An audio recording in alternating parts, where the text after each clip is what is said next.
Hi everybody, welcome back to my channel. Today I'm going to talk to you all about fibroids. So fibroids are non-cancerous tumors. They consist of dead cellular fiber, waste, toxins, and tissue fiber into different shapes. All right, for example. All right, so fibroids can be as small as this here, as a little bitty tiny marble. Can be this size here. Sometimes women can have lots of them in their reproductive system, or they can be as large as a grapefruit. Yeah. Fibroids can house themselves in different parts of the woman's reproductive system. For example, this is the vaginal canal here, or the vagina, and here is the uterus. So within the uterine tissue, fibroids can house themselves here, like within the lining of the uterus. They can also find themselves, they're called pedunculated fibroids, and they form stalks like a tree on top of the uterus like this. I'm using the Palo Santos, y'all. But it can kind of form not this big, but sometimes they can be this big, but like this on top of the uterus. So these fibroids, as they find themselves in different, parts of the reproductive system, they almost become like a parasite or something that needs nutrients. So a lot of women will deal with issues like anemia. So for example, if you have a fibroid and the fibroid has grown veins, it's now needing its own blood supply. It's now needing its own source of nutrients in order for the fibroid to continue to grow and grow and grow. So a lot of women will experience anemia. They'll also experience a lot of pain in the pelvic region. They'll also experience a lot of the protruding of the stomach, which will give the appearance that they're pregnant when they're not. And also it will seem as if they're just, overweight in that area, but when in fact, it's a fibroid that is growing and growing, and is finding its own food source from the blood supply that it has latched on. So what's really interesting about the reproductive system and what people seem to forget is that when we consume a lot of different foods that have pesticides, or we are into the world and we breathe in a lot of these harmful toxins, and we don't have a functioning liver, because our liver is our internal system, and if that is not working anymore, a lot of toxins begin to float around in our body, and what our body does is always tries to keep us alive. So our body gathers up all of the trash and all of the garbage in our bodies because the liver is not working anymore properly to flush it out through the excretory system. It stores it in the womb, or it stores it in the uterus, in the tissue, or it stores it on top. So it's all of that trash, all of that debris, all of the toxins, and it stores it away from vital organs. But what happens is that these toxins become so big in the body that it needs to survive. So that's why it forms a place in the uterus so that it can get a blood supply, making the woman anemic. Fibroids can also cause hormonal imbalances, causing women to grow hair on their chin, their upper lip, have issues with sleeping, and also develop a need to consume foods like ice and starches and clay. That's the body telling you that you need specific nutrients, because the fibroids, like I said earlier, they're taking from the woman. So your body is saying, hey, all of this nutrients is going to the fibroid, but hey, your muscles need nutrients as well, or other parts of your body. Women can also experience split ends, pain in the back, pain in the lower region of the body. Also, women may appear like they're pregnant when they're not, because the fibroid is pushing out from the reproductive system, giving this appearance that the woman is actually pregnant when she really isn't. Another sign is also frequent urination and constipation, because you know that your reproductive system sits very close to your bladder and also your rectum.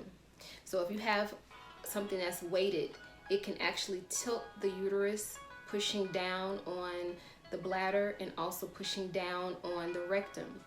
And if the woman is constipated, now you have a backup of fecal matter, which is promoting more of the toxins in the body because you have to eliminate, causing the fibroid to just get larger. I think the thing that we have to heard of women saying, oh my God, I just can't wait until, you know, I can get a hysterectomy and get this up out of me. You know, we've heard that before. A lot of women will opt for surgically removing the fibroid, which is a choice that a woman has, obviously, if she wants. However, it's the risk of growing the fibroid back. So next, I'm going to talk about what causes them in the first place. Let's start with the vagina, okay? Condoms cause a lot of irritation for the woman's reproductive system because there are a lot of toxins that leach into the woman's reproductive system, causing a lot of issues. The coating on condoms, also the spermicide, I'm going to use this as an example, but the different lubrications that go into the vaginal area can also leach into other parts or other essential parts of the woman's reproductive system, because it has to go somewhere, you know, and it's a foreign substance that's inside of the vagina. That can also cause fibroids.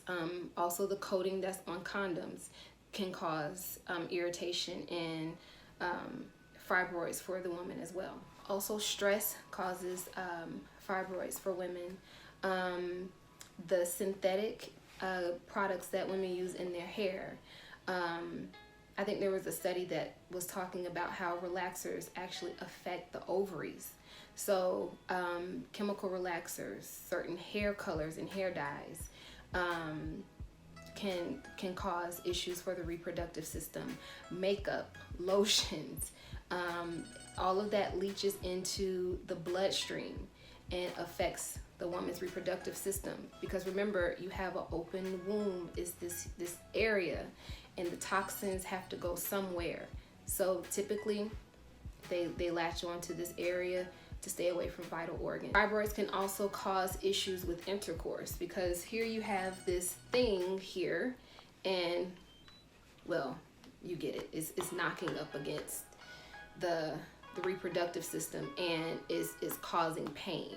Specifically, if the fibroid is really large, or even if it's medium size, it can still cause pain in that particular area.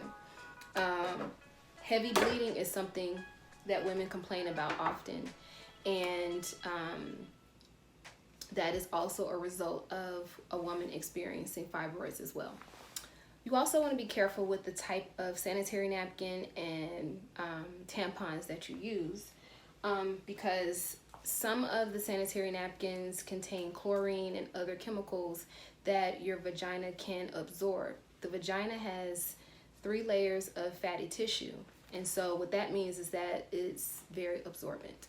So you want to choose pads that are chlorine-free, organic, and that have no chemicals. A lot of the cotton that's grown is sprayed with herbicides and pesticides, which are toxins for the body.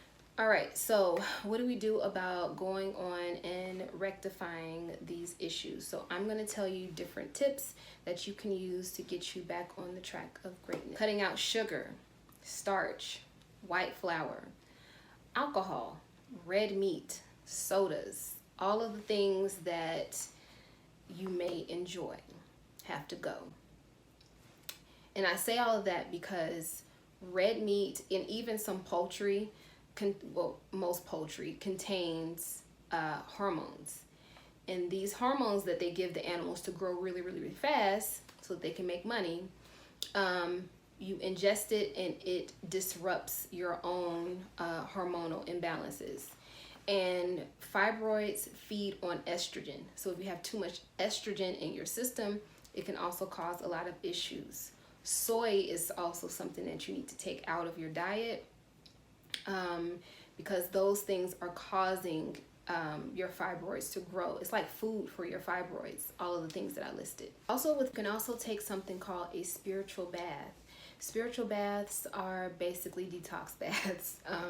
You can add Epsom salt, sea salt, different essential oils, bentonite clay to your water, hot water, and you can sit for 15 to 20 minutes, and that will begin to, first of all, calm your body down, calm your nervous system down, give your adrenal glands a break from all of the stress, which, remember, we want to stop the growth of the fibroids.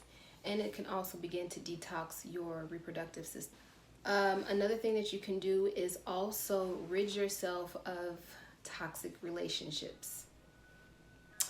So I know I say it time and time again, but dark leafy green vegetables, dark like this, root, dinosaur kale, cilantro, mint, anything that has a dark color to it will give your body the vitamins and minerals that it needs. I'm not going to go down the whole list of vitamins, but just know that your body needs these different vitamins and minerals to push out the toxins of your body, and also to nourish and cleanse your blood. Remember, if you have fibroids and you your blood is not circulating how it's supposed to be circulating, the liver is not functioning properly, you also need to cleanse the blood, adding lemons to your diet. Also, chlorophyll. I have a video on how cleansing chlorophyll is as well. Eating fruits, vegetables like grapefruits, lemons, limes, blueberries, blackberries, raspberries, coconut water is excellent. It's a very, very good electrolyte for the body. Also, cucumbers, passion fruit, guavas, peaches, tomatoes, bell peppers. You want to feed your body the nutrients that it needs, cutting out all processed foods. We want to make sure that we starve the fibroids, and once you starve something, it begins to slowly diminish and grow. So here are some herbs that are also really great for you to research, see if they work for you. And yeah, so here they are. Burdock root is really good. It's a blood cleanser. Remember, we want to cleanse the blood of all the toxins. Dandelion root is good for repairing the liver. Remember, the liver is what is our internal filtration system. So if the liver is not functioning properly, the fibroids can always come back. Also, milk thistle is excellent. Once the fibroids are at a small size, we want to start to tone the uterus back up again with red raspberry leaf. That is excellent for toning the uterus. It is like heaven for the uterus. So it's an excellent drink. Glutathione is also excellent for incorporating into your diet. It shrinks fibroids, so you could add foods like spinach, asparagus, avocado, potatoes, sweet potatoes have more fiber, and strawberries, for example. Last important thing that I want to add before I close out the video is also your mindset. You have to get in control of your thoughts. If you think that you are never going to be able to get rid of this particular circumstance, then it will continue to linger and continue to grow. You have to set in your mind and say, I am healthy, I am whole, I am loved by God, I am cared for by God. You know, if you believe in God. I believe that I am able to get myself back in balance again. I am strong. My reproductive system is strong. My reproductive system is healthy. Fibroids and any other type of illness cannot stay in a body that is, number one, imbalanced and on a higher frequency. So you can do all of the things, you can have all of the knowledge in the world, but if your mindset, if you really believe in your mind that you cannot overcome this, they will continue to grow or they may come back. So really set in your mind. Meditation is very important. Saying your affirmations. My uterus, my reproductive system is healthy. I am able to overcome this. I am healthy and strong. I am on my way to recovery. So it's really important for meditation, even when you're taking your walks, you're doing your breathing, you're drinking your water. This is a whole lifestyle shift. I definitely think that you can do it. So, thank you for tuning in again, and I will see you all next time.